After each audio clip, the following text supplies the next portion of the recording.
Assalamualaikum, soleh-soleha grade 4. Apa kabarnya hari ini? Semoga selalu dalam keadaan sehat walafiat. Hari ini bertemu lagi dengan Miss Priska.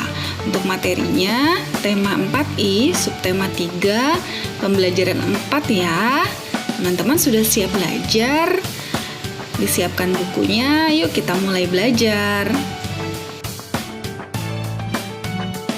Pertama, kita akan belajar tentang pelaksanaan kewajiban dan hak sebagai warga masyarakat dalam kehidupan sehari-hari.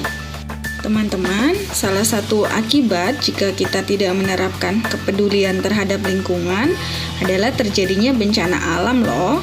Nah, salah satu contoh bencana alam adalah banjir. Banjir ini dapat terjadi jika jumlah air yang ada di danau, sungai, atau selokan yang meluap. Air tersebut akan memenuhi jalan dan pemukiman.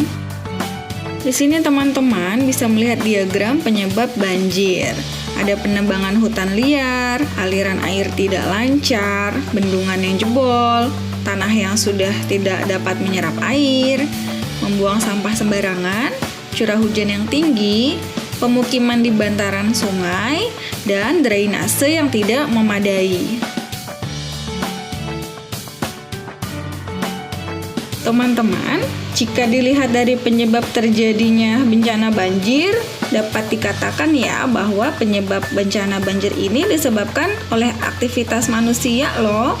Sering sekali kita melihat ada orang membuang sampah sembarangan, sehingga menutupi serta menghambat aliran air.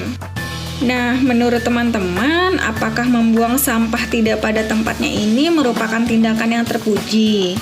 Apakah perbuatan tersebut selaras dengan pemenuhan kewajiban kita sebagai warga negara ya? Jadi, teman-teman, yuk kita sama-sama menjaga lingkungan agar bersih, terhindar dari banjir. Bergotong royong untuk membersihkan saluran air dari sampah yang menumpuk atau mengeruk dasar sungai itu merupakan beberapa hal yang dapat kita lakukan untuk mencegah banjir loh. Teman-teman, sekarang kita akan belajar tentang persatuan dan kesatuan dalam melestarikan sumber daya alam.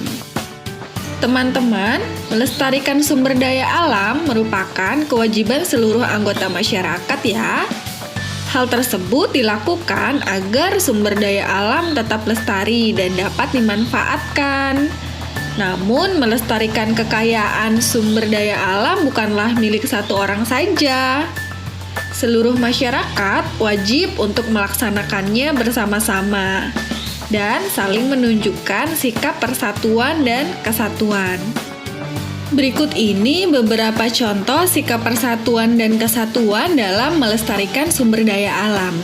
Misalnya, kerja bakti membersihkan selokan yang penuh dengan sampah, atau bergotong royong membersihkan sungai dari sampah, bergotong royong membangun sarana kebersihan, dan teman-teman bisa juga loh menanam bibit pohon di sekitar taman.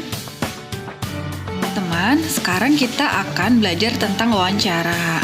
Apa teman-teman masih ingat tentang langkah-langkah wawancara? Sekarang Miss akan menjelaskan dan mengingatkan lagi tentang tahapan melakukan wawancara. Ada 3 tahap ya. Yang pertama, sebelum wawancara. Yang kedua, saat wawancara. Dan yang ketiga, setelah wawancara. Sebelum wawancara, kita harus menentukan narasumber, menentukan waktu dan tempat wawancara, serta membuat daftar pertanyaan sesuai topik wawancara.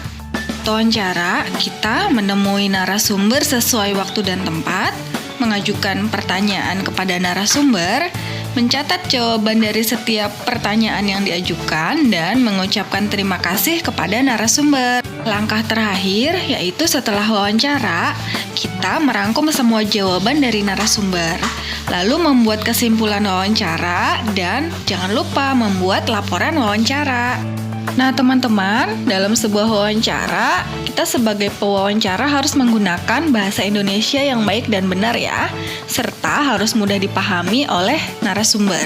Teman-teman bisa coba mempraktekkan wawancara tentang harapan masyarakat terhadap kondisi lingkungan di daerah tempat tinggal teman-teman sekalian. Misalnya terkait dengan upaya pelestarian lingkungan yang memang sudah menjadi tanggung jawab semua orang, termasuk juga teman-teman ya sebagai siswa. Sebagai generasi muda bangsa, kita harus mulai melakukan sesuatu yang berarti untuk lingkungan kita. Menanam dan memelihara tanaman misalnya. Ini merupakan upaya pelestarian lingkungan hidup. Teman-teman, materi kita sudah selesai. Semoga mudah dipahami ya. Tetap semangat meskipun masih belajar dari rumah. Dan jangan lupa tetap jalankan protokol kesehatannya. Wassalamualaikum warahmatullahi wabarakatuh.